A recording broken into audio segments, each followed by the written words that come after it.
Le nouveau rapport du processus synodal a enfin été publié, et son contenu est, pour le moins, inquiétant. Au milieu de pages qui parlent de discernement et d'écoute, au moins 5 points émergent, capables d'ébranler les fondements même de l'identité de l'Église, telle que nous l'avons toujours connue. La question qui agite les fidèles n'est plus une simple exagération de commentateurs. Cette nouvelle orientation restera-t-elle véritablement catholique ou sommes-nous au bord de quelque chose que personne n'a osé nommer? Restez avec nous jusqu'au bout. Le rapport intérimaire sur la synodalité a été publié un lundi matin tranquille, dans une apparente normalité qui contraste avec le poids des 28 pages publiées. Ce document, fruit du travail de 10 groupes d'études lancés en 2023 à la demande du pape, représente la dernière étape d'un processus qui, sous le nom rassurant de synodalité, redéfinit toute la manière dont l'Église aborde ces questions les plus sensibles. C'est dans ce contexte qu'apparaît le tournant pastoral, un choix qui, sur un ton presque administratif, confie aux conférences épiscopales la tâche d'élaborer des réponses locales à des questions qui touchent au cœur même de la foi catholique. De l'accompagnement des personnes attirées par le même sexe à la gestion pastorale des unions polygames en Afrique. Cette délégation, formulée comme une invitation à la responsabilité régionale, est en réalité la partie la plus controversée du document, car elle introduit une dynamique nouvelle et extrêmement délicate. Ce qui était autrefois traité par des directives universelles peut désormais être modulé en fonction des cultures, créant ainsi un éventail de pratiques hétérogènes.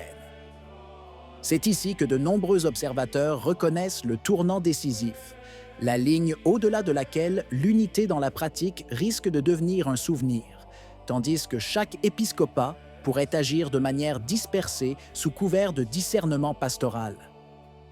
De plus, l'opération linguistique introduite par le rapport, qui remplace le mot « controverse » par la formule plus anodine « questions émergentes », constitue l'un des passages les plus révélateurs de l'ensemble du document. Cela s'est produit discrètement, mais non sans importance. Ce qui était reconnu depuis des décennies comme une source de fortes tensions doctrinales est désormais relégué dans une catégorie qui semble conçue pour atténuer l'impact émotionnel et moral du débat. Ce choix rhétorique n'échappe cependant pas aux analystes les plus attentifs, qui l'interprètent comme une tentative de rendre plus acceptables des réformes difficiles à soutenir ouvertement. Autrement dit, qualifié de « émergent », ce qui était jusqu'à hier controversé, semble être un premier pas vers une redéfinition de la perception morale des fidèles, une opération qui soulève inévitablement des questions sur l'orientation générale du processus synodal. Mais le passage le plus troublant du document survient lorsque les rédacteurs affirment que tous les différents doctrinaux, moraux ou pastoraux ne nécessitent pas une intervention directe du magistère. Cette phrase, figurant en note de bas de page aussi naturellement qu'un détail technique, pèse lourd comme un fardeau. Publiée sans tambour ni trompette, sa signification a immédiatement interpellé théologiens et observateurs. L'idée que des questions sensibles puissent être abordées sans une déclaration définitive de l'autorité centrale ouvre des perspectives que l'Église catholique n'a jamais vraiment connues dans son histoire récente. Cette déclaration s'inscrit dans le contexte du parcours synodal, mais elle semble évoquer la possibilité que les pratiques régionales puissent évoluer selon des voies différentes, pourvu qu'elles soient protégées par une justification pastorale. Il s'agit d'une approche qui, du moins en pratique, laisse place à de multiples interprétations de l'enseignement, avec pour conséquence possible d'avoir des réponses différentes sur des questions morales sensibles selon la situation dans laquelle on se trouve. Cette phrase soulève immédiatement des questions quant à la protection de l'unité doctrinale.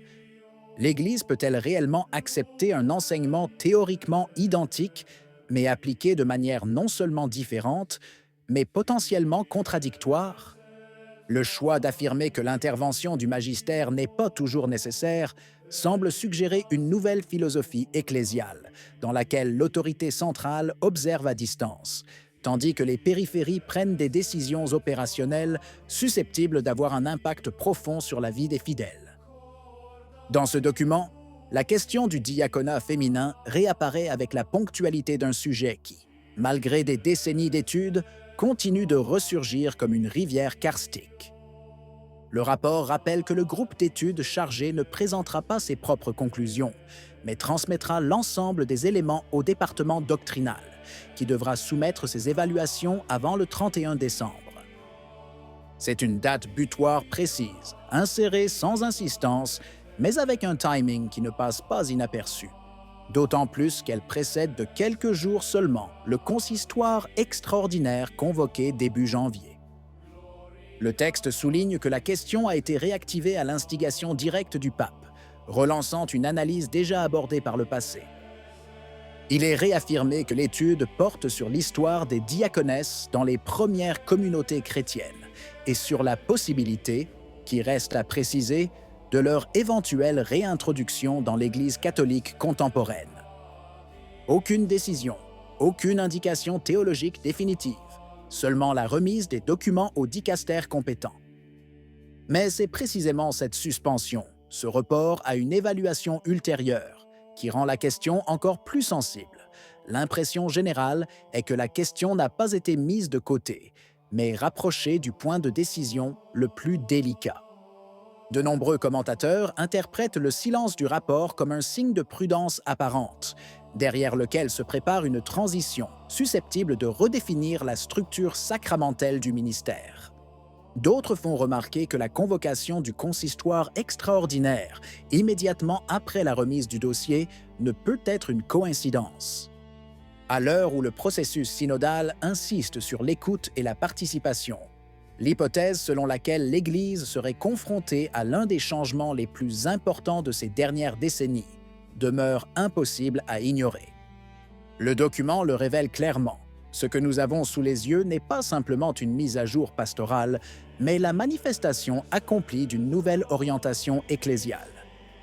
À lire entre les lignes, mais pas trop pour l'instant, on comprend que nous sommes entrés dans une phase sans précédent, presque une seconde naissance, dans laquelle l'Église semble vouloir se repenser plus profondément qu'elle ne l'a jamais admise ouvertement.